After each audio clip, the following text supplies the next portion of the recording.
monuments get old, they get tired. They've been well used. It's a challenging question for our community. The city of New Ulm owns the monument. I'm speaking as a representative of the Herman Monument Society, which of course has no financial interest in the direct financial interest in the monument itself.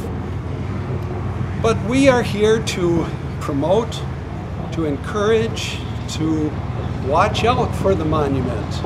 And so we're fulfilling our role here as we bring this to the public awareness. It's going to be an enormous undertaking. We are working, of course, with the State Historical Society, since this monument is on the National Registry of Landmarks, and it has been designated by the Congress in the year 2000 to be a national monument or symbol of German-American contributions to this country. It's an important monument, it is. We can talk about the revenue side of it, the benefit to the community. In an average year, we have close to 10,000 people who go up the monument.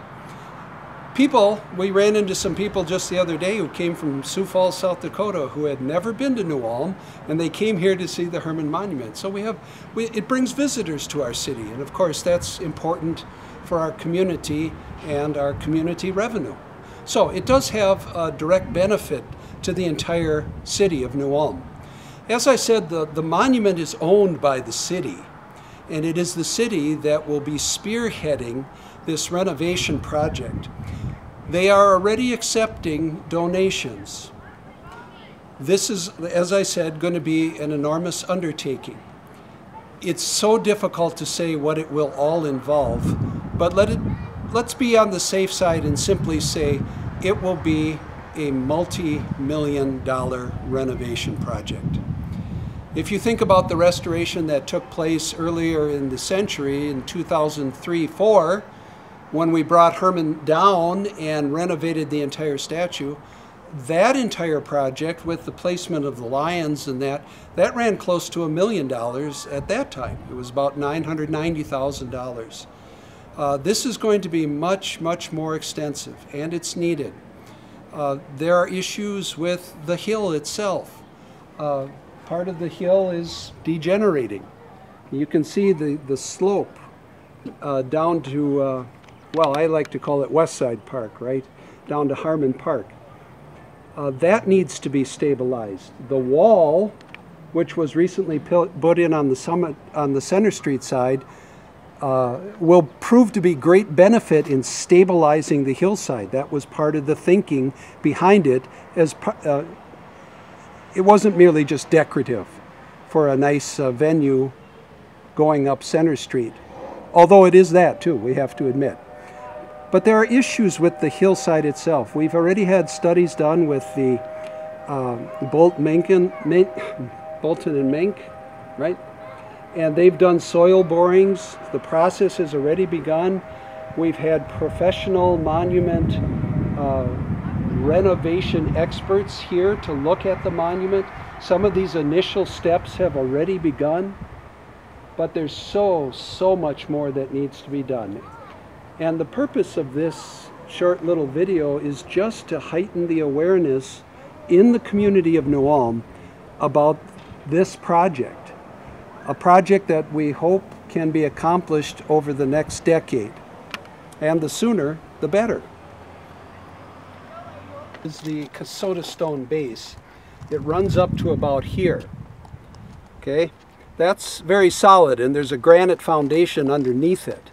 But then from this point up, for the rest of the 18 feet of the base, that is actually sandstone. And it was primarily the sandstone that was the major concern when the gunite was first applied.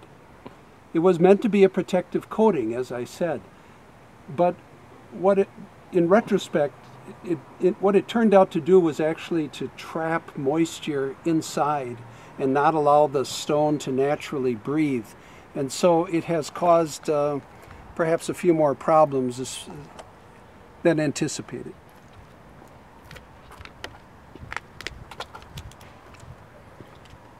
Should I hop in here? So the interpretive center is closed. If you're interested in seeing the things that were once in here, many of them can be seen on display at the New Ulm Public Library. But as for this, we have leaking from the center column, which is actually not stone, it's cast iron.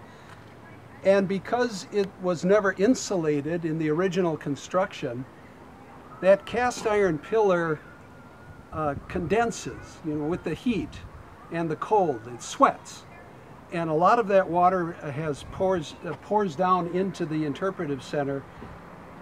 At various times you can see the green mold on the ceiling of the interpretive center, and so this has been closed for a number of, well, at least for 2 years, and the exhibits have been removed to the public library. Some of them are in storage and you can't even see. For example, the military armor of Marcus Maximus, okay? That's just a fake name, by the way. But the other things, like the model of Julius Bern's head that Jason Jasperson did, a few of the interpretive panels, the diorama, those can all be seen at the public library. And I encourage you to go and read about those things. So as you can see on the main approach here to the monument, the staircase, you can see a little bit of the deterioration that's taking place. It's more pronounced on the sides, but as you look over here to the sides of the monument itself, you can see that the gunite, which was this protective layer that was added a few decades ago to preserve the stone, actually is flaking off. And some of the original stone base has been revealed on the other sides of the monument. So it's exposed to the elements, basically.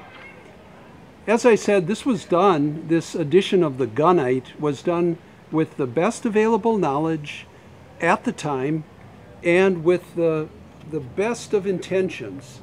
However, it turned out to be perhaps a little bit of a misstep. At this point, we're about 70 feet up in the air. So the base is 18 to the first level platform. Then the pillars are 27 feet high, so that takes you up to 45. And then the cupola is 25 feet, so that takes you up to 70. And then the statue itself is 32 feet high. It's the third largest copper statue in America. The Statue of Liberty is bigger, and then there's one out in Oregon called Portlandia. But this one, third largest in the country. That brings us to an overall height of 102 feet. I want to thank you for watching this short little piece about our treasure, the Herman Monument in New Ulm, Minnesota. I hope this little piece has accomplished the goal to make us all aware of the condition of the monument and the challenge that lies before us, the restoration of the monument. Plans are in their initial stages. Funding, of course, is always needed. And if you are so inclined, I encourage you to send donations for the restoration of the monument to the city of New Ulm. It will be channeled to the appropriate place. My name's Keith Wessel. On behalf of the City of New Ulm and the Herman Monument Society in particular, I'd like to thank you for watching.